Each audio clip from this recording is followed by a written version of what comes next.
বাংলাদেশের রাজশাহী জেলা। যদি পারেন একবার বেরিয়ে দেখে আসবেন। বাংলাদেশের মধ্যে এখন পড়েছে, জেলাটার নাম হলো রাজশাহী জেলা, আর তার মধ্যে একটা গ্রাম আছে যে গ্রামটির নাম খেতুড়ি গ্রাম। এবং আরও বড় আনন্দের বিষয়, খেতুড়ি গ্রামে যদি আপনি বেড়াতে যান, সেইখানে দেখবেন একটা বিরাট প্রাচীন রাজবাড়ি, যে রাজবাড়িটার রাজা ছিলেন কৃষ্ণানন্দ দত্ত। কি নাম বললাম মায়েরা? কৃষ্ণানন্দ দত্ত। আর ওনার স্ত্রীর নাম হচ্ছে নারায়ণী দেবী। নারায়ণী দেবী আর কৃষ্ণানন্দ দত্ত এই দুইজন ছিলেন রাজা আর রানী। নারায়ণী দেবী খুব আনন্দ, কিন্তু একটা কথা বলি, নারায়ণী দেবীর সন্তান জন্ম হচ্ছে না, গর্ভে সন্তান হচ্ছে না। নারায়ণী দেবী কেঁদে কেঁদে গোপালকে সেবা দেওয়া শুরু করলেন, কৃষ্ণ সেবা দেওয়া শুরু করলেন।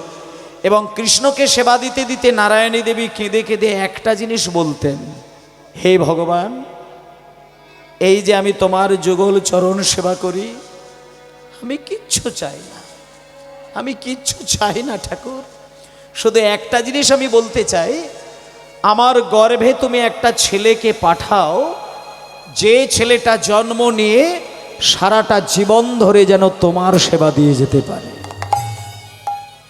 মায়েরা, আজকে দেখুন, নারায়ণী দেবী কৃষ্ণকে সেবা দেয়, আর কৃষ্ণের কাছে গিয়ে কেঁদে কেঁদে বলে, ঠাকুর, আমার গর্ভে তুমি যে ছেলেকে পাঠাবে, সেই ছেলে বৃদ্ধ বয়সে আমাকে খেতে দেবার আশাই কিন্তু আমি চাইছি না। আমার ছেলে এমন ছেলে হবে, সে ছেলে যেন জন্ম নিয়ে তোমার চরণে রাত দিন সেবা দিয়ে যেতে পারে। তাই নারায়ণী দেবী গোপালকে সেবা দিতে দিতে যখন কৃষ্ণ ভক্ত সন্তানের আশা জানালেন, প্রকাশ করলেন, হোমা, একদিন দেখা গেল নারায়ণী দেবী গর্ভবতী হলেন।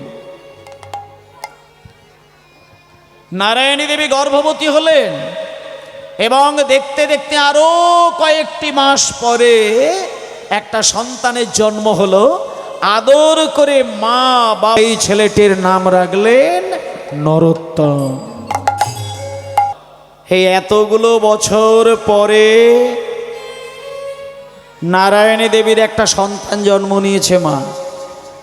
ছেলেটা এত সুন্দর দেখতে হয়েছে, নারায়ণী দেবীর একটাই মাত্র সন্তান হয়েছে, এত অপূর্ব দেখতে, মানে পাশাপাশি গ্রামের লোকজন দেখতে এসেছে যে রাজামশায়ের ছেলে হয়েছে, চোখ কেউ ফিরিয়ে নিতে পারেন না। কিন্তু ওমা, নরোত্তমকে দেখতে ভারী মিষ্টি। পাড়া থেকে কত মা জননীগণ এসেছে, রাজার ছেলে হয়েছে, রাজার ছেলে হয়েছে, রাজার ছেলে হয়েছে, বাপরে বাপ, এত চমৎকার দেখতে, এত মিষ্টি দেখতে, মানে দেখে চোখটা ফিরিয়ে নিতে পারছে না। কিন্তু মায়েরা, নরোত্তমকে দেখতে ভারী সুন্দর হয়েছে বটে, কিন্তু গায়ের রংটা কিন্তু ফর্সা নয়, গায়ের রংটা ছিল কৃষ্ণবর্ণে, মানে একটু কালো ছেলে, কিন্তু দেখতে ভারী সুন্দর। এবার দেখতে দেখতে নরোত্তমের যখন ওই ছোট্ট ছেলে জন্ম নিয়েছে, 1 বছর বয়স, 2 বছর বয়স, 5 বছর বয়স হলো, বাবা মনে মনে চিন্তা করলেন যে আমার একটাই মাত্র ছেলে, আমি ছেলেকে বিরাট বড় কি ডাক্তার, মাস্টার, উকিল, ব্যারিস্টার, ইঞ্জিনিয়ার, প্রফেসর এসব কিন্তু চিন্তা করেন না, মানে আদর্শ পিতা তো। কিন্তু মায়েরা, একটা কথা বলি, আজকে নারায়ণী দেবীর একমাত্র ছেলের নাম নরোত্তম। পিতার মতন আদর্শ পিতা হলে ছেলেকে কেমন করে তৈরি করতে হয় সেটা মা বাবা অবশ্যই জানেন। আজকে দেখুন, কৃষ্ণানন্দ দত্ত ছেলের যখন 5 বছর বয়স, মনে মনে চিন্তা করলো, আমার ছেলেকে আমি বিরাট বড় ডাক্তার, মাস্টার, উকিল, ব্যারিস্টার, ইঞ্জিনিয়ার তৈরি করব না, আমি ছেলেকে বড় পণ্ডিত তৈরি করব। ভাগবতের কোন শ্লোকে কত মধু আছে, গীতার কোন শ্লোকে কত মধু আছে, আমি আমার ছেলেকে সেই মধু আস্বাদন করাবো। আমি ছেলেকে পরম ভক্ত তৈরি করব। তাতে যদি আমি রাজা হয়ে ভিখারি হতে পারি তাও ভালো, কিন্তু ছেলেকে আমি পণ্ডিত তৈরি করব। তাই জন্য আমি এখানে যত মা বাবা আছে আমি সবাইকে অনুরোধ করব, আপনার বাড়ির ছেলেটাকে মিনিমাম বলে দিচ্ছে, মিনিমাম নবদ্বীপে গিয়ে যে শিক্ষাটা আপনি পাবেন সেটা আপনার ছেলেকে দান করবেন। আপনারা নবদ্বীপে গিয়ে একবার চোখ বুলিয়ে দেখে আসবেন, 7 বছর 8 বছর 10 বছরের ছোট্ট ছোট্ট ছেলেগুলো আমাদের বাংলার ছেলে নয়, আমাদের ভারতবর্ষের ছেলে নয়, বিদেশ থেকে সন্তানগুলো এসেছে তার মা বাবার কোলে করে। 6-7 বছরের ছেলেগুলোকে কি শিক্ষা দিয়েছে গেলে আপনি নিজেকে ধরে রাখতে পারবেন না। 6-7-8 বছরের ছেলেগুলো নদিয়ার নবদ্বীপে বসে বসে কোলের মাঝখানে ছোট্ট ছোট্ট শিখল নিয়েছে, আর শিখল দুটো ছোট্ট ছোট্ট হাতে বাজাচ্ছে, তারা হাগৌর বলে নাম করছে। ছোট্ট ছোট্ট ছেলেগুলো চোখ থেকে জল গড়িয়ে যাচ্ছে। আপনি এইটুকু যদি দেখেন নিজেকে তৈরি করতে পারবেন। সেও কিন্তু মা বাবার কোলের ছেলে। তাহলে আমরা আমাদের ভারতবর্ষের মানুষ হয়ে, বাংলার মানুষ হয়ে আমার ছেলেকে আমি বলতে জানি না যে খোকা লেখাপড়া শিখবি, কিন্তু সেই সঙ্গে আমার বাংলার, আমার কলিযুগের রত্ন হচ্ছে মহাপ্রভু, মহাপ্রভুর নাম নিতে নিতে একটু কাঁদ, এটা আমার ছেলেকে বলতে জানি না। দেখুন আজকে নারায়ণী দেবী আর কৃষ্ণানন্দ দত্ত মনে মনে চিন্তা করেছে আমার একমাত্র সন্তান, আমি ছেলেকে পণ্ডিত তৈরি করার জন্য এই রাজশাহী জেলার মধ্যে সর্বশ্রেষ্ঠ জ্ঞানী মহাপণ্ডিত আমি তার কাছে ভর্তি করে দেব। মায়েরা এই দেখেন, সব থেকে মহাপণ্ডিত এই রাজশাহী জেলার মধ্যে একজন আছে, তার নাম হচ্ছে কৃষ্ণদাস পণ্ডিত। মায়েরা দাঁড়াও দাঁড়াও দাঁড়াও দাঁড়াও দাঁড়াও। আচ্ছা, নরোত্তমের বাবার নাম কি বললাম? আমি ভুলে গেলাম, আপনারা একবার মনে করিয়ে দিন। নরোত্তমের বাবার নাম কি বললাম? কৃষ্ণানন্দ দত্ত। ভালো করে একেবারে মেমোরিতে নিয়ে নিন। তাহলে নরোত্তমের বাবার নাম কৃষ্ণানন্দ দত্ত, 1 নম্বর কথা। আর নরোত্তমের মায়ের নাম হচ্ছে নারায়ণী দেবী। ব্যাস, মিটে গেল। এবার ওই নরোত্তমকে বাবা যে মাস্টারের কাছে নিয়ে যাচ্ছে লেখাপড়া শেখানোর জন্য, সেই মাস্টার মশাইয়ের নাম হচ্ছে কৃষ্ণ দাস পণ্ডিত। ব্যাস, এইবার দেখুন, যখন কৃষ্ণদাস পণ্ডিতের কাছে নরোত্তমকে ভর্তি করে দিয়ে বাবা চলে এসেছে, তখন কৃষ্ণদাস পণ্ডিত নরোত্তমকে কাছে পেয়ে বলছে, নরোত্তম নরোত্তম নরোত্তম তুমি বাবা আমার কাছে এসো। বাবা শোনো, একটা কথা বলি, আমার কাছে যারা লেখাপড়া শেখে না তারা কিন্তু একটা ছোট্ট পরীক্ষা দেয়, সেই পরীক্ষায় পাশ করতে হয়। তুমি যদি পাশ করতে পারো তবে তোমাকে আমি লেখাপড়া শেখাবো, আর যদি পাশ না করতে পারো তুমি হতে পারো রাজার ছেলে, কিন্তু আমি তোমাকে লেখাপড়া শেখাবো না। এবার নরোত্তমের বয়সটা তখন জাস্ট 5 বছর হয়েছে। এবার যখনই বলেছে পরীক্ষা দিতে হবে, তখন নরোত্তম 5 বছরের ছেলে হয়ে কি বলছে দেখুন, আমরাও কিন্তু একসময় 5 বছরের বয়সে ছিলাম, আপনারাও ছিলেন, কিন্তু 5 বছরের ছেলে চেতনা কতটুকু থাকতে পারে একটু চিন্তা করুন। নরোত্তম 5 বছর বয়স হয়ে বলছেন, গুরুদেব আমাকে পরীক্ষা দিতে হবে, পাশ করতে হবে। আচ্ছা আমি প্রস্তুত, আপনি বলুন আমাকে কি পরীক্ষা দিতে হবে।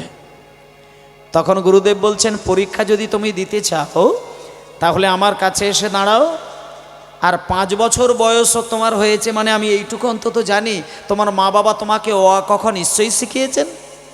তা তোমার পরীক্ষাটা অন্য কিছু নয়, খুব সহজ পরীক্ষা। তুমি আমার সামনে দাঁড়িয়ে ক দিয়ে, খ দিয়ে, গ দিয়ে, ঘ দিয়ে, উঙ দিয়ে, চ দিয়ে, ছ দিয়ে একটা কবিতা রচনা করে আমাকে শুনিয়ে দাও, আর আর তোমাকে কিছু বলতে হবে না। ও ঠাকুরমা, ক দিয়ে কবিতা, খ দিয়ে কবিতা, গ দিয়ে কবিতা। আমি যদি আপনাদেরকে বলি যে ক দিয়ে একটা কবিতা বলুন, ও আপনাকে 10 দিন সময় দিলেও আপনি পারবেন কিনা সন্দেহ। একটা 5 বছরের ছেলেকে ক দিয়ে কবিতা বলতে বলেছে মানে এটা ছেলে মানুষই কথা নয় মা। কিন্তু নরোত্তমের ক্ষেত্রে কি ঘটনা ঘটলো দেখুন। নরোত্তমকে যখনই বলেছে ক দিয়ে কবিতা, নরোত্তম প্রথম যে কাজটা করলো, নরোত্তম প্রথমে চোখটা বন্ধ করে মা বাবাকে একটুখানি মনে মনে স্মরণ নিয়ে নিয়েছেন। তারপরে সামনেই দাঁড়িয়েছিল গুরুদেব, গুরুদেবের চরণে দুম করে প্রণাম করে নিয়েছে। এবার গুরুদেবকে প্রণাম করে দেখুন মায়েরা, ক দিয়ে কবিতা, কি সুন্দর কবিতা, কি সুন্দর কবিতা। কয়ে কলি যুগে শ্রীকৃষ্ণ চৈতন্য অবতার, হরি হরি বল। কৃষ্ণ চৈতন্য অবতার, কলি যুগে শ্রীকৃষ্ণ অবতার, কলি যুগে শ্রীকৃষ্ণ চৈতন্য অবতার। শ্রীকৃষ্ণ চৈতন্য অবতার। দাঁড়াও দাঁড়াও দাঁড়াও দাঁড়াও দাঁড়াও। কয়ে কলি যুগে শ্রীকৃষ্ণ চৈতন্য অবতার, কয়ের পরে কি? কয়ের পরে খ। মায়েরা বলুন তো কয়ের পরে কি? কয়ের পরে আই বিকাশ, কয়ের পরে কি? ক্ষয় তো জানো, তাহলে ক্ষয়ে কি হয়? ক্ষয় খরগোশ, ক্ষয় খাওয়া দাওয়া, আর কি হয়? অনেক কিছুই হয়। আচ্ছা, আজকে নরোত্তম খ দিয়ে কবিতা রচনা করছে, দেখুন। খেলিবার প্রবন্ধে কইলেন খোল করো তালে, হরি হরি বল। প্রচন্ড হরি খোলে করো তাল, খেলিবার প্রচন্ড হরি খোলে করো তাল। খেলিবার প্রবন্ধে কইল খোল করো তাল, বন্ধ রইল খোলে করো তাল। গড়াগড়ি জানে প্রভু নিজ সংকীর্তনে, ঘরাঘরি জানে প্রভু নিজ সংকীর্তনে, গড়াগড়ি যায় প্রভু নিজ সংকীর্তনে। বয়ে গড়াগড়ি জানে প্রভু নিজ সংকীর্তনে, গড়াগড়ি জয় রে হরি হরি বল।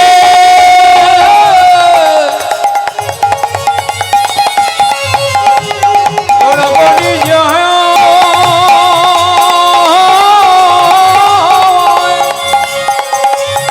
গড়াগড়ি জয়, গড়াগড়ি জয়। ঘরাঘরি জানে প্রভু নিজ সংকীর্তনে, গড়াগড়ি যায় প্রভু নিজ সংকীর্তনে। ঘরে ঘরে ঘরে হরি নাম দেন সর্বজন, ঘরে ঘরে হরি নামে নিজ সংকীর্তনে, ঘরে ঘরে হরি নাম দেন সর্বজনে, ঘরে ঘরে হরি নামে নিজ সংকীর্তনে। সর্বনাশ।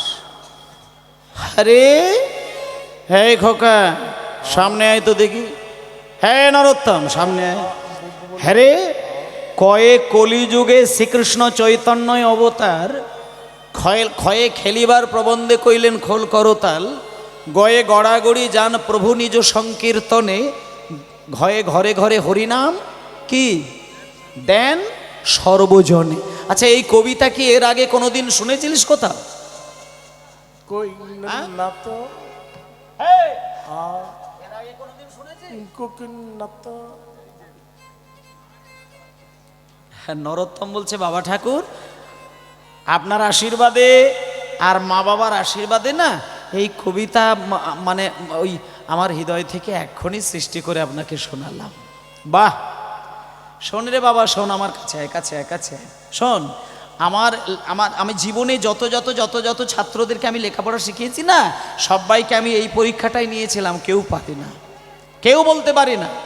আমি এই জীবনে প্রথম দেখলাম যে একটা ছেলেকে এত কঠিন কবিতা বললে সে এত সুন্দর কবিতা শুনিয়ে দিতে পারে। হ্যাঁ নরোত্তম, শোন, আমার কাছে শেখানোর মতন বিদ্যা মনে হয় কিছু হতে পারে না, তবে একটা কথা বলি, যে এত সুন্দর কবিতা বলতে পারে, আমি এইটুকু চিন্তা করি সে মনে হয় মায়ের গর্ভে যতদিন ছিল সেইখান থেকেই সে পণ্ডিত হয়ে জন্ম নিয়েছে। হরি বল, হরি বল। এই বলে মায়েরা 5 বছর বয়সে লেখাপড়া শিখতে গেছে, আর 6 বছর বয়সে লেখাপড়া শেষ হয়ে গেছে। 1 বছরের মধ্যে নরোত্তম পণ্ডিত হয়ে বাড়িতে আসলো।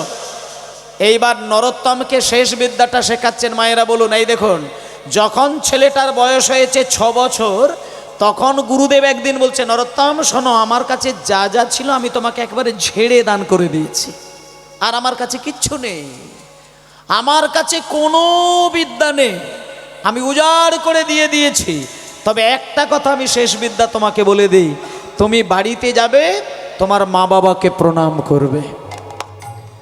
এবার মা বাবাকে প্রণাম করার পরে একটা গোপন কথা আমি তোমাকে বলবো, তুমি কিন্তু কাউকে এটা বলবে না।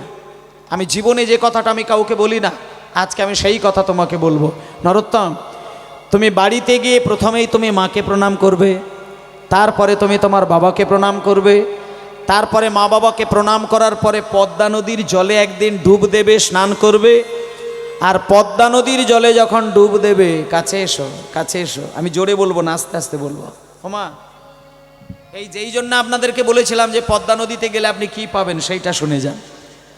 আজকে নরোত্তমকে গুরুদেব বলছে, নরোত্তম তুমি পদ্মা নদীর জলে যখন স্নান করার জন্য যাবে না, আমি তোমায় একটা কথা বলি, ওই পদ্মা নদীর জলে আমি জানি চৈতন্য মহাপ্রভু একদিন স্নান করেছিলেন। আর আমি এইটুকু জানি যে মহাপ্রভুর পায়ের ধুলোটা ওই পদ্মা নদীর জলে আজও মিশে আছে। তাই নরোত্তম, তুমি যখন স্নান করতে যাবে, তুমি যখন ডুবটা দেবে না জলে, তুমি জলে ডুব দেবার পরক্ষণেই তুমি পদ্মা মাকে কেঁদে কেঁদে বলবে, মা আমি গুরুদেবের মুখে শুনেছিলাম তোমার জলে নাকি চৈতন্য মহাপ্রভু স্নান করেছেন, আর তোমার জলে নাকি মহাপ্রভুর পদধূলি মিশে আছে। তা পদ্মা মা, আমি তো তোমার সন্তান, তুমি একটুখানি ওই মহাপ্রভুর চরণধুলো আমার মাথায় বুলিয়ে দেবে। এবার তোমার কথা শুনে যদি পদ্মা নদী ওই চরণধুলোর একটি ধূলিকণা তোমার মস্তকে বুলিয়ে দেয়, তাহলে জানবে তোমার মানব জীবনটা ধন্য হয়ে গেছে। তাই গৌর হরি বল, হরি বল। এইবার মায়েরা, যখনই গুরুদেব এই কথাটা শুনিয়ে দিয়েছে, সঙ্গে সঙ্গে গুরুদেবকে প্রণাম করেই নরোত্তম চলে এলো বাড়ি।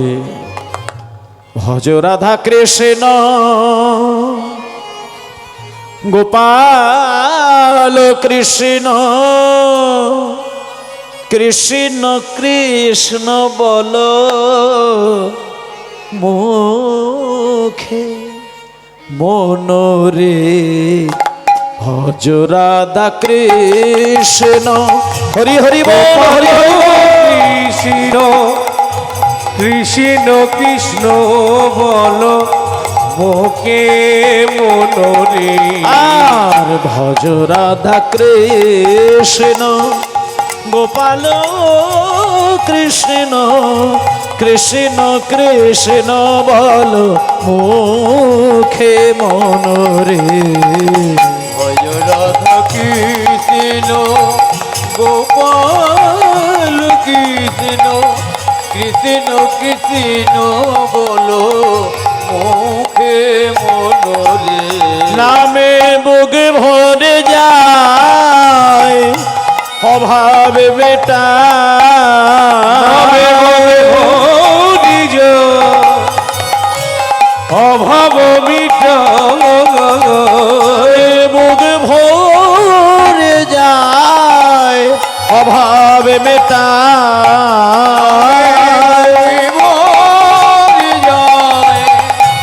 অভাব মিটা, নামে বলে হরি জয়, হরি তাই গৌর হরি হরি বল। হরি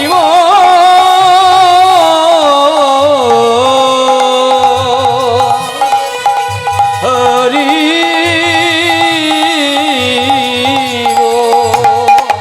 নামে ভোগে ভরি জয়, অভাব মিটা, নামে বুক ভরে যায়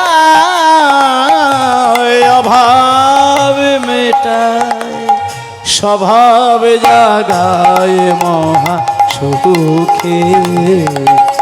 রাধা কৃষ্ণ গোপাল কৃষ্ণ, কৃষ্ণ কৃষ্ণ মুখে মনোরে। ভজ রাধা কৃষ্ণ গোপাল কৃষ্ণ, কৃষ্ণ কৃষ্ণ বল মুখে মনোরে। ভজ রাধা কৃষ্ণ, ভজ রাধা কৃষ্ণ, ভজ রাধা কৃষ্ণ। নিতাই গৌর প্রমানন্দে হরিবোল হরিবোল হরিবোল। ভক্তমণ্ডলী মায়েরা, হ্যাঁ দেখুন, তাহলে নরোত্তম এই পর্যন্ত আসতে মায়েরা, নরোত্তম এই পর্যন্ত বাবার বাড়িতে আবার ফেরত আসলেন।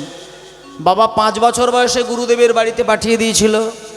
1টা বছর গুরুর গৃহে কাটালো। 6 বছর বয়সে নরোত্তম পণ্ডিত হয়ে বাড়িতে আসলো। এবার একটা কথা বলি, ছেলে যখন সত্যিকারের মানুষ হয় না, ওমা, ছেলে বলুন আর মেয়ে বলুন, মানুষ হয়ে যখন বাড়িতে আসে প্রত্যেকটা মা বাবার বুকের ভেতরটা কীরকম হয় চিন্তা করে দেখুন।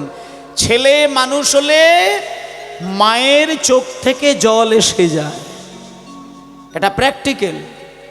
আপনার ছেলে যখন সত্যিকারের একটা মিষ্টি ছেলে হবে, সত্যিকারের একটা আদর্শ মানুষ হবে, আপনি ছেলেকে বুকে জড়িয়ে ধরে হাসবেন না কাঁদবেন? এটা মা কিন্তু কাঁদে, জড়িয়ে ধরে কাঁদে। আজকে যখন নরোত্তম একটা সত্যিকারের পণ্ডিত হয়ে দেখা দিয়েছে মায়ের কোলে, তখন মা নরোত্তমকে বুকে জড়িয়ে ধরে কাঁদছে, আর বাবা মায়ের কোল থেকে ছেলেটাকে ছিনিয়ে নিয়ে সামনে দাঁড়িয়ে বলছে, হে নরোত্তম, হ্যাঁ রে বাবা, হেই খোকা, আমার কাছে আয়। আমি তোকে কথা দিয়েছিলাম যে তুই পণ্ডিত হয়ে বাড়িতে আসলে আমি তোকে একটা কিছু দেব। তা তুই আমার সন্তান, তুই পণ্ডিত হয়ে আমি বাবা হয়ে আমি খুব খুশি হয়েছি। আমার মতো বাবা যখন তোর মতো ছেলেকে কাছে পেয়ে আনন্দ পেয়েছে, পণ্ডিত হয়েছে দেখে আমি খুব আনন্দ পেলাম। তবে এবার বাবা হয়ে আমি তোকে একটা কথা বলি বাবা, শোনো, তুই সন্তান হয়ে বাবার কাছে প্রাণ খুলে কি চাস বল, আমি তোকে দিয়ে খুশি হব। ছেলে তখন বলছে, বাবা আপনি আমাকে দেবেন, আপনি আমাকে দেবেন? আরে দেব মানে কি বলছিস? এই দেবেন দেবেন কি কথা? তুই আমার ছেলে, আমি তোর বাবা, তাছাড়া আমি একজন রাজা, তুই যা চাইবি তাই দেব, দরকার হলে আমি ভিখারি হয়ে তোকে রাজা করে দেবো, বল তুই কি চাস? তখন নরোত্তম বলছে, বাবা আপনি যদি আমাকে মানে ওই সত্যিই কিছু দিতে চান, মানে আমি আপনার কাছে বেশি কিছু চাইবো না, আমি সন্তান হয়ে আর আপনি বাবা হয়ে আপনার কাছে আমি হাত পেতে একটা জিনিস চাইবো, আপনি আমাকে অনুমতি দেন, আমি পদ্মা নদীর জলে গিয়ে শুধু একবার স্নান করব। কি বললি? দাঁড়া দাঁড়া দাঁড়া দাঁড়া দাঁড়া দাঁড়া, এই দাঁড়া, পাগলের মতো কথা বলছিস, কি বললি? বল তুই কি চাস? নরোত্তম বলছে, বাবা আমি বললাম তো, আপনি আমাকে শুধু অনুমতি দেন, আমি পদ্মা নদীর জলে গিয়ে স্নান করব। বাবা তখন বলছে, খোকা পদ্মা নদীর জলে স্নান করতে গেলে সেটা আবার বাবার কাছ থেকে চাইতে হয়? চাইতে হয় আবার? তবে শোন, চেয়েছিস যখন আমি দেব, ঠিক আছে দেব, আমি কথা দিলাম। এই কে আছিস? বলুন বলুন হ্যাঁ কে আছিস? বলুন।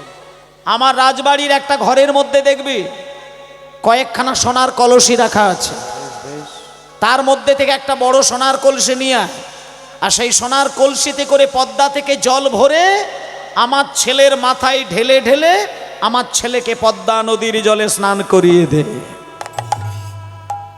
নরোত্তম বলছে, বাবা আমি ওইভাবে স্নান করব না, আমি ওইভাবে স্নান করব না, আমি নদীর কাছে গিয়ে নদীর জলে গিয়ে আমি ডুব দিয়ে স্নান করব।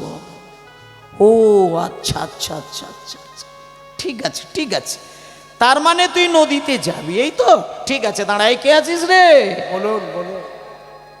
আমার একটা সোনার পালকি রয়েছে, সেই সোনার পালকিটাতে দামি দামি ফুল দিয়ে সাজাতো, আমার ছেলেকে আমি পালকির ভেতরে করে নিয়ে পদ্মা নদীর জলে যাব। তখন নরোত্তম বলছে, বাবা আমি পালকিতে চড়ে যাব না, পালকিতে চড়ে যাব না। শোনো বাবা, পালকিতে চড়ে যদি কোনো মানুষ কোথাও যায় না, সেটা তাকে কাঁধে চড়ে যেতে হয়, আর লোকের কাঁধে চড়ে গেলে অন্তরে ভক্তি লাভ হবে না। আমি পালকিতে চড়ে যাব না। আচ্ছা বেশ, পালকিতে চড়ে যাবি না, তাহলে আমি একটা গরুর গাড়ি তৈরি করি, গরুর গাড়িতে করে যাবি। না আমি গরুর গাড়িতেও যাব না। তাহলে ঘোড়ার গাড়িতে যাবি? না আমি ঘোড়ার গাড়িতেও যাব না। বাবা তখন বলছে, তবে কি তুই হেঁটে হেঁটে যাবি? না আমি হেঁটে হেঁটেও যাব না। হ্যাঁ দাঁড়া দাঁড়া দাঁড়া দাঁড়া দাঁড়া, শোন, পালকিতে চড়ে যাবি না, গরুর গাড়িতে যাবি না, ঘোড়ার গাড়িতে যাবি না, হেঁটে হেঁটে যাবি না, সোনার কলসিতে করে জল আনলে তাও মেনে নিবি না, তাহলে তুই কিসে করে যাবি? যখনই বাবা বলেছে কিসে করে যাবি, এই দেখুন এই এই তত্ত্বগুলো উপলব্ধি করবেন। যখনই বাবা প্রশ্ন করেছে কিসে করে যাবি, তখন নরোত্তমে কেঁদে কেঁদে কেঁদে কেঁদে বলে, বাবা গো, আমি পালকিতে চড়ে যাব না, আর গরুর গাড়িতেও যাব না, ঘোড়ার গাড়িতেও যাব না, আর আমি হেঁটে হেঁটেও যাব না গো। তবে আমি কেমন করে যাব জানো? আমি কেমন করে এই বাড়ি থেকে সেই নদী পর্যন্ত যাব জানো?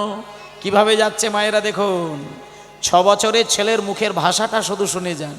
গুরুদেব কিন্তু এই কথাগুলো বলে দেয় না। গুরুদেব শুধু একটা কথা বলেছে, নদীর জলে গিয়ে স্নান করবি আর মহাপ্রভুর চরণ ধুলো চাইবি। এবার কেমন করে যেতে হবে, কিভাবে যেতে হবে, এটা গুরুদেব বলে না, কিন্তু নরোত্তম নিজে থেকে বলছেন, আমি কেমন করে যাব জানো? ও গো বাবা গো, আমি এই রাজবাড়ি থেকে সেই পদ্মা নদী পর্যন্ত আমি কেমন করে যাব জানো? আমি ধুলোয় গড়া গড়ি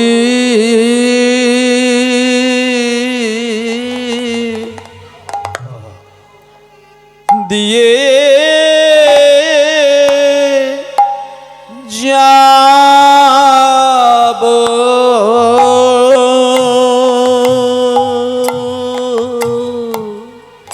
নিতাই গৌর বাবা।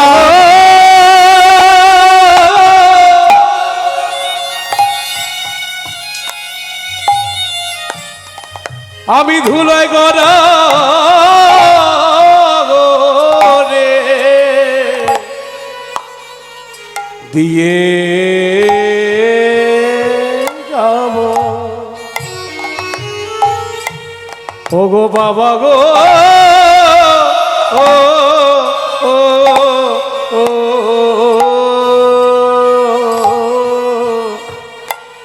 ধুলায় গড়া গরি।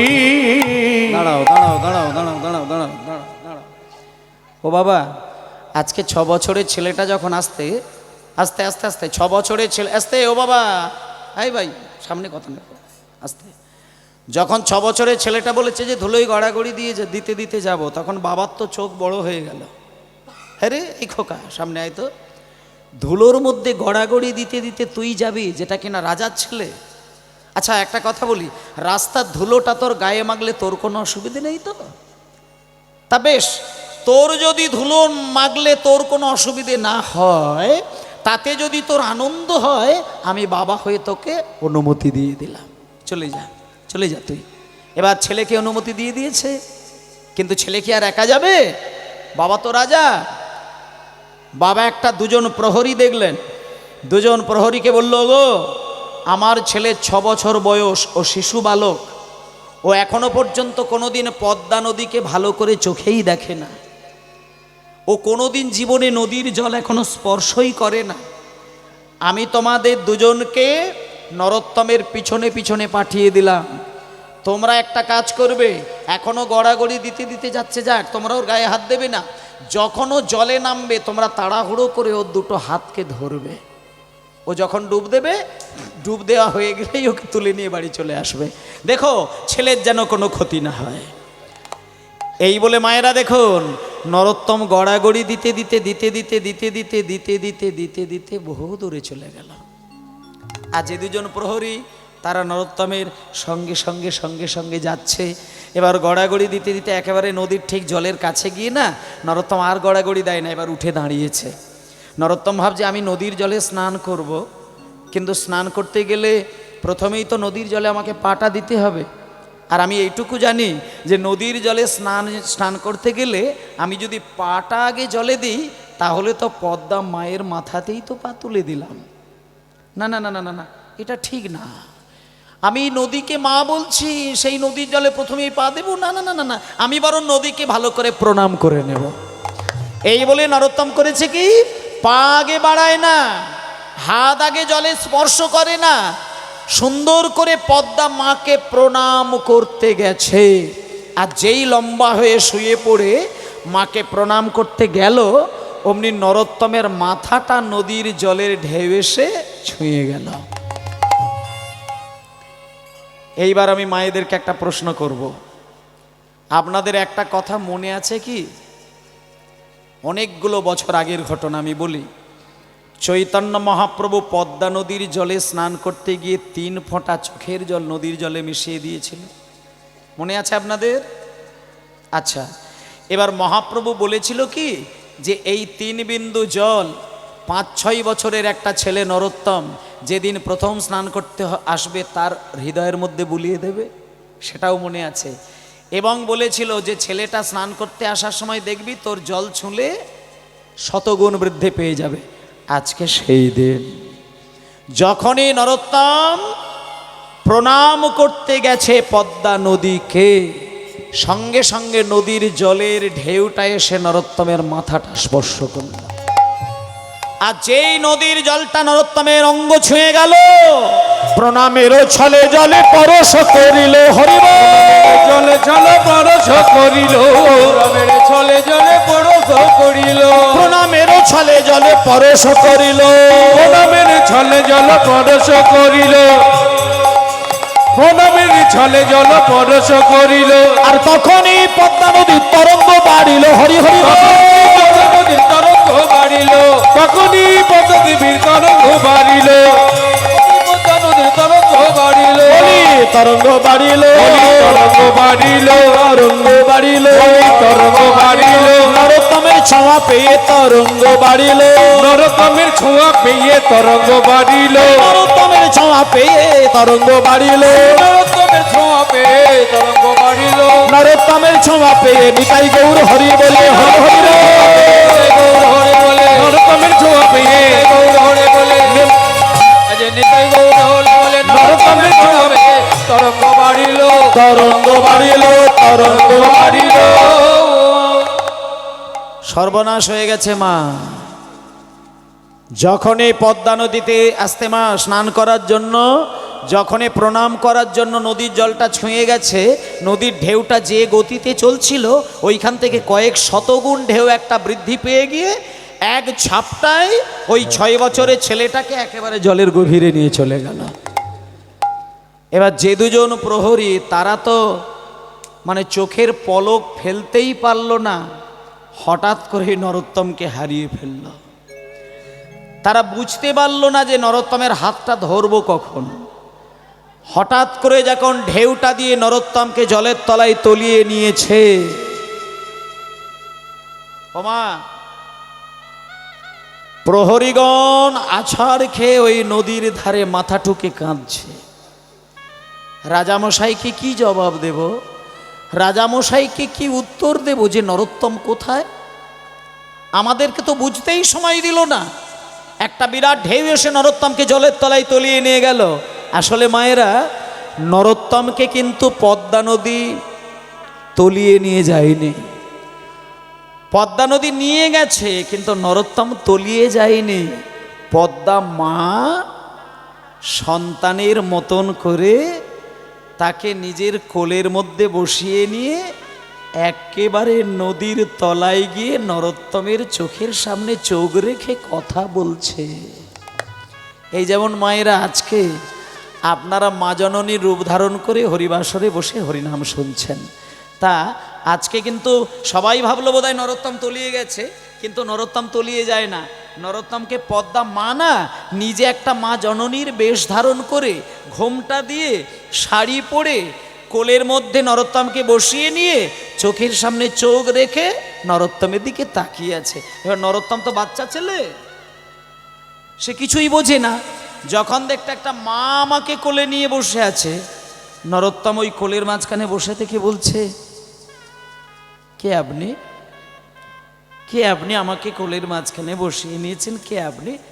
আপনাকে তো আমি চিনতে পারলাম না, কি নাম আপনার? নরোত্তম। তুমি আমাকে চিনবে না বাবা। আমি কে জানো? আমি হলাম এই পদ্মা নদী। ও মা,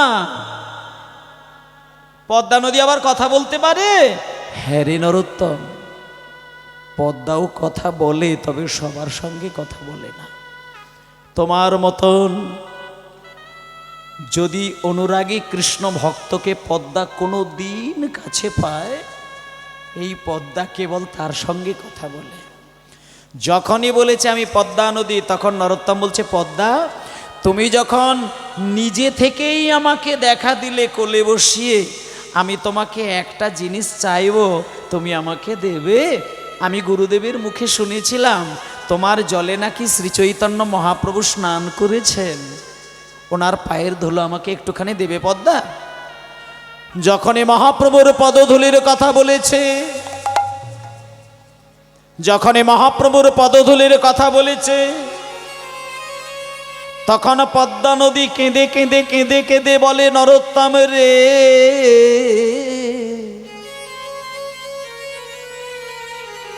আমার জলে মহাপ্রভুর পদধূলি মিশে রয়েছে তো জগতে সবার জন্য, কিন্তু তোর জন্যে মহাপ্রভু কি যে রেখে গেছে তা তুই জানিস নাই। আমি এতদিনই ছিলাম সেই গৌর প্রেমে ধনে ধনী, আর আজকে সেই প্রেমে তোর হৃদয়ে আমি মাখিয়ে দিয়ে আমি আজকে হব প্রেমের কাঙালিনী,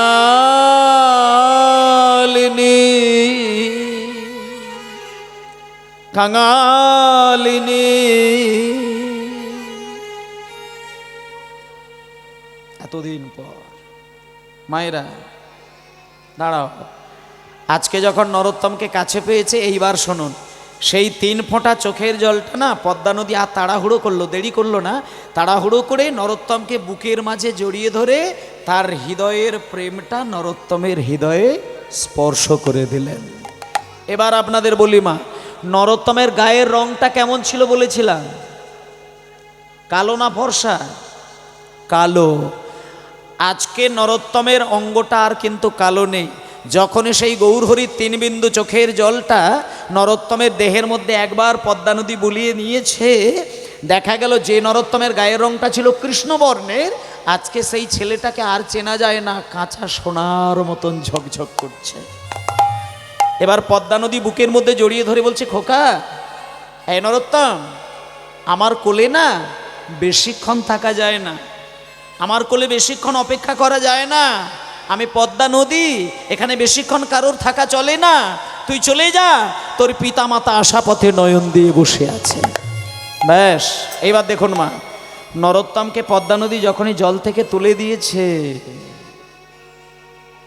6 বছরের ছেলে তো, গুটি গুটি পায়ে জল থেকে প্রথমে মাথাটা উঠলো, তারপর দেহটা আসলো, তারপরে জল থেকে সম্পূর্ণ দেহটা উঠে যখন হেঁটে হেঁটে আসছে, তখন যে 2 জন প্রহরী দাঁড়িয়েছিল তারা নরোত্তমকে দেখে চিনতে পারে না।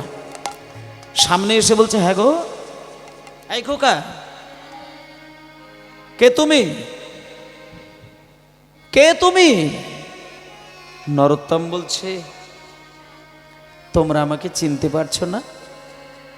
আমার দিকটা ভালো করে তাকিয়ে দেখো, আমি তো তোমাদের সঙ্গে এলাম গো, আমি তো তোমাদের ওই রাজার ছেলে, আমার নাম নরোত্তম, ভালো করে আমার দিকে তাকিয়ে দেখো, আমি আর কেউ নই, আমি নরোত্তম, আমি নরোত্তম।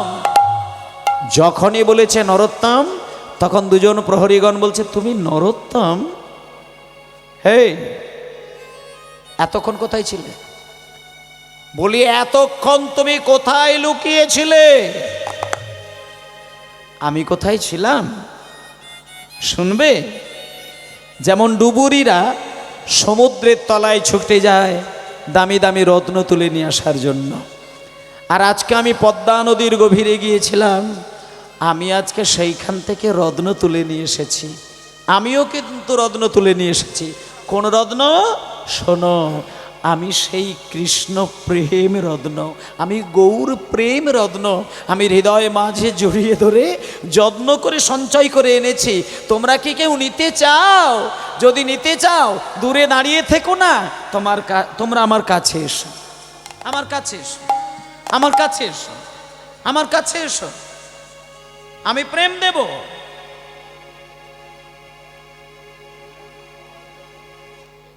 এসো এসো ভাই। যখনই আসবে তখনই রেডি হতে হবে একদম। হ্যাঁ, শুধু গান গায় কৃষ্ণ নাম হরি নাম, নিতাই গৌর হরি হরি বল। গানে গা কৃষ্ণ না হরি না শোভা গান গায় কৃষ্ণ নাম হরি নাম। এ তো ভাই নাম গো কি দিন না হরি নাম। এসো গানে গা কৃষ্ণ না হরি না চরাচরে বল হরি চরে হরি হরি বল হরি হরি।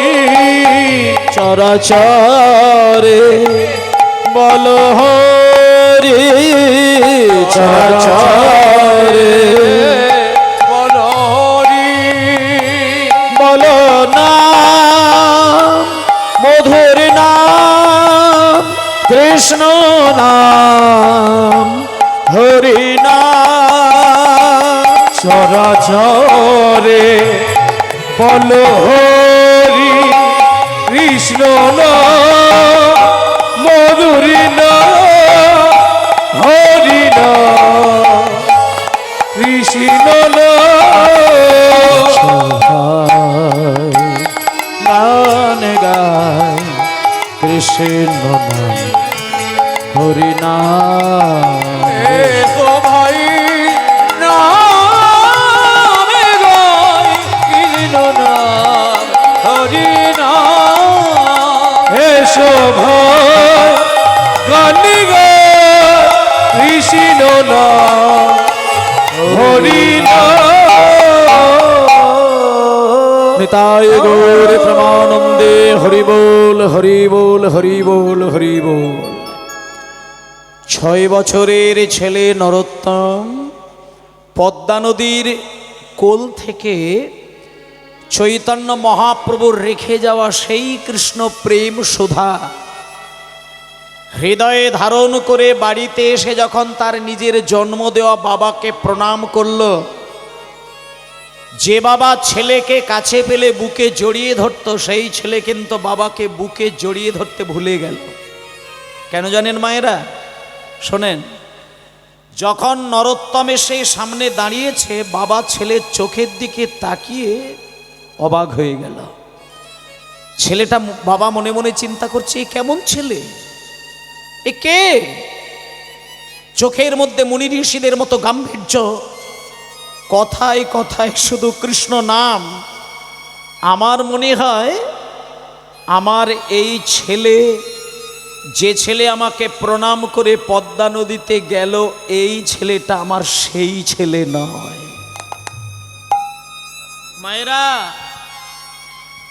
নরোত্তমকে কোলে পাবার পরে বাবা বুকের মধ্যে জড়িয়ে ধরে মাথায় হাত বুলিয়ে দিয়ে ঘুম পাড়িয়ে দিয়ে ঘরের মধ্যে দরজা দিয়ে রাজপ্রাসাদের সবাইকে ডেকে ডেকে বললেন, ওগো আমি তোমাদের একটা কথা বলি শোনো, আমার ছেলে নরোত্তম, ও বাচ্চা ছেলে, ও রাজপ্রাসাদে অন্যায় কাজ করবে, তবে আমি ওর বাবা হয়ে আমি সবাইকে একটা কথা বলে দিই, ছেলে এই রাজবাড়িতে খেলতে গিয়ে যতই দামি দামি জিনিসগুলোকে নিয়ে ছুঁড়ে নষ্ট করুক, তোমরা আমার ছেলেকে কে কোনোদিন কিচ্ছু বলবে না, কেউ ছেলেকে কিচ্ছু বলবে না। ও যত অন্যায় কাজ করে করুক, নরোত্তমকে কেউ বোকা দিয়ে কথা বলবে না। কেন এই কথা বললো জানেন মা? নরোত্তমের বাবা ছেলেকে দেখে, একটু আস্তে একটু আস্তে, নরোত্তমের বাবা ছেলেকে দেখে একটা গোপন তথ্য কিন্তু বুঝে গেছেন। মনে মনে চিন্তা করছে, আমার এই ছেলে নরোত্তম আমার মনে হয় আমার রাজবাড়িতে বেশি দিন থাকবে না। যতগুলো দিন আমি সন্তানকে দেখতে পাই ততগুলো যিনি আমি ধন্য। মায়েরা, বাবা যেটা বুঝতে পেরেছে সেটা তো সত্যি বটেই, কিন্তু বেশি দিন এটা কথা নয়, বেশি দিন নয়। যেদিনটা স্নান করে বাড়িতে আসলো সেই দিনটা শুধু কেটেছে। সন্ধ্যা যখন হলো, মা বাবার কোলের মাঝখানে নরোত্তম যখন অঘরে ঘুমিয়ে পড়ল, হঠাৎ করে যখন রাত্রির 12টা বাজে, মধ্যরাত, তখন নরোত্তম স্বপ্নের ঘরে একজনকে দেখতে পেলেন। তিনি কে? কোকড়ানো কোকড়ানো তার মাথার চুল, গলায় রয়েছে তুলসী কাঠের মালা, কপালে রয়েছে তিলক, লাল পেড়ে একটা পাটের ধুতি, হাত দুটি ওপরের দিকে তোলা, মুখে রয়েছে কৃষ্ণ নাম। নরোত্তম স্বপ্নের ঘরে প্রশ্ন করল, কে আপনি? সঙ্গে সঙ্গে বলল, নরোত্তম তুমি আমাকে চিনবে না বাবা। তুমি কিছুক্ষণ আগে যে পদ্মা নদীর জলে তুমি ডুব দিয়ে গৌরাঙ্গের প্রেম তুমি হৃদয়ে ধারণ করেছ, আমি আর কেউ নয়, আমি হলাম সেই গৌরাঙ্গের অভিন্নতম নিতাই চাঁদ। নরোত্তম তুমি আমার সঙ্গে চলে এসো প্রেমের রাজ্য বৃন্দাবন ধামে। তুমি মা বাবার কাছে থেকো না, যদি আরও প্রেম পেতে চাও চলে এসো, একসঙ্গে বৃন্দাবনে চলে যায়। সঙ্গে সঙ্গে নরোত্তমের ঘুমটা ভেঙে গেল। ঘুম ভেঙে গিয়ে দেখলো মা বাবা ঘুমাচ্ছে, আর সেই ঘুমন্ত পিতামাতাকে প্রণাম করে নরোত্তম সোজা চলল বৃন্দাবনের পথে। বৃন্দাবনের পথে যেতে যেতে যেতে যেতে যেতে যেতে বিহার পর্যন্ত পৌঁছে গেল। সেইখানে মহাপ্রভু একটা ব্রাহ্মণ রূপে তাকে জ্ঞান ফিরিয়ে দিয়ে তাকে পেট ভরে দুগ্ধ খাওয়ালেন। তারপরে আবার উত্তরপ্রদেশে গিয়ে নরোত্তম ঘুমিয়ে পড়েছিল, স্বপ্নের ঘরে রূপ সনাতনকে দেখতে পেলেন। সেই রূপ সনাতনকে দেখার পরে আবার ছুটে চলল বৃন্দাবনে। বৃন্দাবনে গিয়ে জীব গোস্বামী পাদের চরণে আছাড় খেয়ে পড়ল, এবং জীব গোস্বামী পাদের কৃপায় নরোত্তম দাস লোকনাথ গোস্বামী পাদের কাছে চলে গেলেন। এবং যখন লোকনাথ গোস্বামী পাদের কাছে গেলেন, লোকনাথ গোস্বামীর বয়স তখন অনেক হয়ে গেছে, তিনি জীবনে কাউকে দীক্ষা দেন না। কিন্তু সেই লোকনাথ গোস্বামী নরোত্তমকে কাছে পেয়ে নরোত্তমের একটা চরম সেবায় নিজেকে ধরে আটকাতে না পেরে নরোত্তমকে বুকে জড়িয়ে ধরে তাকে দীক্ষা দিয়ে দিলেন। এরপরে শেষকালে শ্রীনিবাস আচার্য প্রভু তিনি নরোত্তমকে বললেন, নরোত্তম চারিদিক থেকে তুমি ধন্য হয়েছ, তাই আমি শ্রীনিবাস আচার্য প্রভু, আমি তোমাকে কেমন করে রাধা গোবিন্দ সেবা করতে হয় আমি সেটা তোমায় শিখিয়ে দেব। সঙ্গে সঙ্গে নরোত্তমকে বলল, নরোত্তম তুমি ধ্যান করবে, ধ্যানের মধ্যে রাধাকৃষ্ণকে দেখবে, তখন তুমি এক বাটি দুধ গরম করে রাধাকৃষ্ণের মুখের সামনে ধরবে, এইটাই তোমার কৃষ্ণ সেবা। হরি বল হরি বল। এইবার নরোত্তম ধ্যানের মধ্যে ডুবে গেল। রাধাকৃষ্ণ প্রাণ মোর যুগল কিশোর, হরি হরি বল। কৃষ্ণ প্রাণ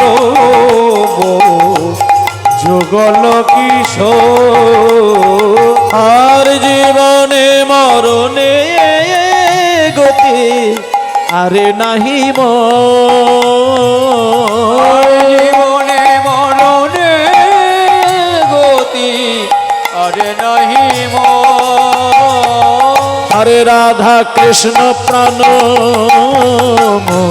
যুগল কিশোর, রাধা কৃষ্ণ প্রাণ যুগল কিশোর। রাধা কৃষ্ণের যুগল মূর্তি নরোত্তম দাস ধ্যানের মধ্যে দেখতে পেল, এবং ধ্যানের মধ্যে এক বাটি দুধও গরম করতে গেল, এবং ধ্যানের মধ্যে দুধ গরম করতে গিয়ে রাধা কৃষ্ণের কথা শুনতে গেল, আর খেয়াল করতে না পেরে দুধের বাটিতে দুধ পুড়ে গেল। আর সেই পোড়া দুধের গন্ধ পেয়ে নরোত্তম পোড়া দুধের বাটি নামাতে গিয়ে ছ্যাঁকা লেগে নরোত্তমের ধ্যান ভেঙে গেল। এবং যখন নরোত্তমের ধ্যান ভাঙল তখন আচার্যপ্রভু নরোত্তমকে এসে বলছে, নরোত্তম, তুমি বৃন্দাবনে থেকে আর লাভ হবে না, তুমি চলে যাও, তুমি বাংলায় গিয়ে বাঙালিদেরকে উদ্ধার করো। যে প্রেম তুমি আজকে চারিদিক থেকে পেয়েছো, আজকে তুমি সেই প্রেম নিয়ে বাংলায় গিয়ে তুমি সকল বাঙালির ঘরে ঘরে তুমি তোমার কীর্তন গানের মধ্য দিয়ে সকল বাঙালিকে প্রচার করো। তাই সেই নরোত্তম দাস আবার বাংলায় চলে আসলেন এবং বাংলায় যখন আসলেন মাঝখানে অনেকগুলো বছর কাটিয়ে দিলেন। মা বাবা তখন পরলোক গমন করেছেন এবং সেই খেতুরি গ্রামের রাজশাহীতে এসে তিনি সর্বপ্রথম এইরকম একটা কীর্তন সম্মেলন করেছিলেন, যে কীর্তন সম্মেলনে নরোত্তম দাস ঠাকুর কীর্তন গান গেয়েছিলেন এবং সেই দিন থেকে একটা বিধান করে দিয়েছিলেন, আজ থেকে বাংলার মাটিতে যেখানেই কীর্তন গান হবে, যে কোনো কৃষ্ণলীলা বা গৌরলীলা যাই হোক না কেন, গৌরচন্দ্রিকা বাদ দিয়ে কোনো কীর্তন গান করা যাবে না।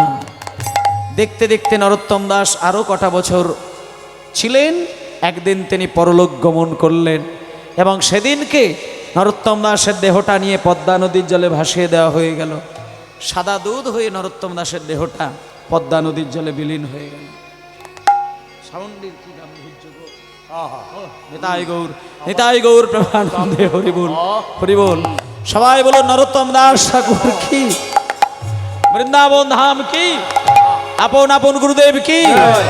একবার কৃষ্ণ বলে বাহু তোলে নাচরে মন পথে পথে, হরিবোল বলে বাহু তুলে নাচরে পথে পথে। একবার কৃষ্ণ বলে বাহু তোলে নাচরে মন পথে পথে।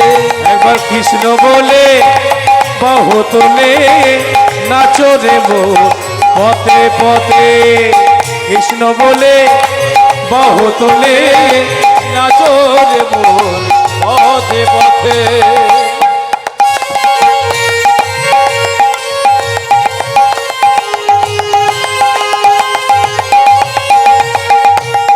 হরি হরি হরি বল।